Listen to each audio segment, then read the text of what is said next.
సంతరించుకుంటుంది.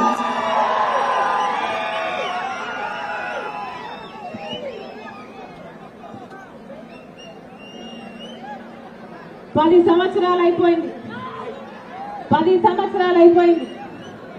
మన రాష్ట్రానికి ఒక్క విభజన హామీ, మన ఆంధ్ర రాష్ట్ర ప్రజల హక్కుల్లో ఒక్కటంటే ఒక్కటి కూడా సాధించుకోలేకపోయాం. కారణం ముందు 5 ఏళ్లు చంద్రబాబు గారు ముఖ్యమంత్రిగా ఉన్నారు, ఇప్పుడు 5 ఏళ్లు జగనన్న గారు ముఖ్యమంత్రిగా ఉన్నారు. మనకు ప్రత్యేక హోదా ఎంత ముఖ్యమో ఇద్దరికీ తెలుసు. ప్రత్యేక హోదా లేకపోతే మన రాష్ట్రం తెలుసు. ప్రత్యేక హోదా లేకపోతే మన రాష్ట్రం అంధకారం లేకపోతుందని తెలుసు. ఆ రోజు కాంగ్రెస్ పార్టీ 5 సంవత్సరాలు ప్రత్యేక హోదా అంటే చంద్రబాబు గారు చెప్పిన మాట సరిపోదు అన్నారు, బీజేపీ చెప్పిన మాట సరిపోదు అన్నారు. ఆ రోజు బీజేపీ ఏమో ప్రత్యేక హోదా అంటే, ఆ రోజు చంద్రబాబు గారు చెప్పిన మాట మాకు 15 సంవత్సరాలు ప్రత్యేక హోదా కావాలి అన్నారు. కానీ ముఖ్యమంత్రి అయినాక చంద్రబాబు గారు అదే బీజేపీ పార్టీతో పొత్తులు పెట్టుకున్నారు. వాళ్ళ మంత్రివర్గంలో, వాళ్ళ కేబినెట్ లో మంత్రులు చేశారు, మంత్రివర్గంలో భాగమయ్యారు.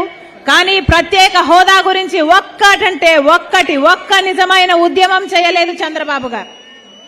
ఆ రోజుల్లో చంద్రబాబు గారు ముఖ్యమంత్రిగా ఉంటే జగనన్న గారు ప్రతిపక్ష నాయకుడు.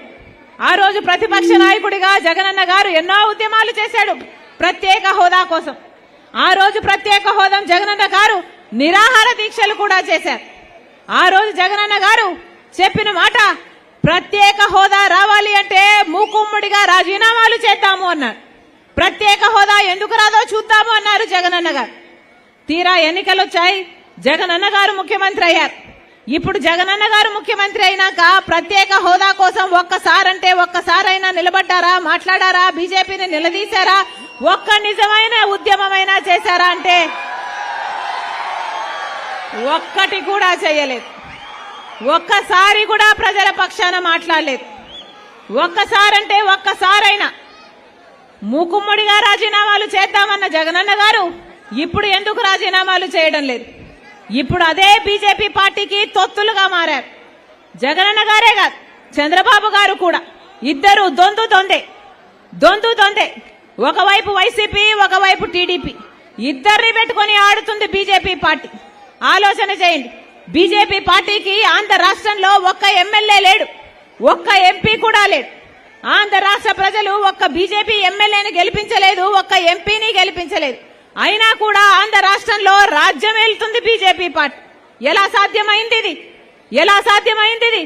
ఎందుకంటే ఒకవైపు చంద్రబాబు గారు, ఇంకోవైపు జగన్మోహన్ రెడ్డి గారు ఇద్దరు బీజేపీ పార్టీకి గులాంగిరీ చేస్తున్నారు. కాబట్టి 10 సంవత్సరాలుగా గులాంగిరీ చేశారే, 10 సంవత్సరాలుగా బీజేపీ పార్టీకి తొత్తులయ్యారే. పోనీ 10 సంవత్సరాలలో 10 వాగ్దానాలలో ఒక్క వాగ్దానమైనా నిలబెట్టుకోగలిగారా? ఒక్క వాగ్దానమైనా, ఒక్క హామీ అయినా నెరవేర్చుకోగలిగారా అంటే ఒక్కటి కూడా రాలేదు మన రాష్ట్రానికి. మరి బీజేపీ పార్టీ మనకు ఒక్క హామీ కూడా నెరవేర్చకపోతే, మనకు స్పెషల్ స్టేటస్ ఇవ్వకపోతే, మనకు పోలవరం ఇవ్వకపోతే, మనకు రాజధాని ఇవ్వకపోతే, మరి బీజేపీ పార్టీకి ఎందుకు గులాంగిరీ చేస్తున్నారు అని అడుగుతున్నారు ఆంధ్ర రాష్ట్ర ప్రజలు. ఎందుకు గులాంగిరీ చేస్తున్నారు? ఈరోజు చూస్తున్నాం, చంద్రబాబు గారు నిన్న ఢిల్లీ వరకు వెళ్లారు. ఎందుకని? నిన్న చంద్రబాబు గారు బీజేపీ పార్టీ మెప్పు కోసము, అమిత్ షా మెప్పు కోసము ఢిల్లీ వరకు పరిగెత్తుకుంటూ వెళ్లారు. అక్కడ చూస్తే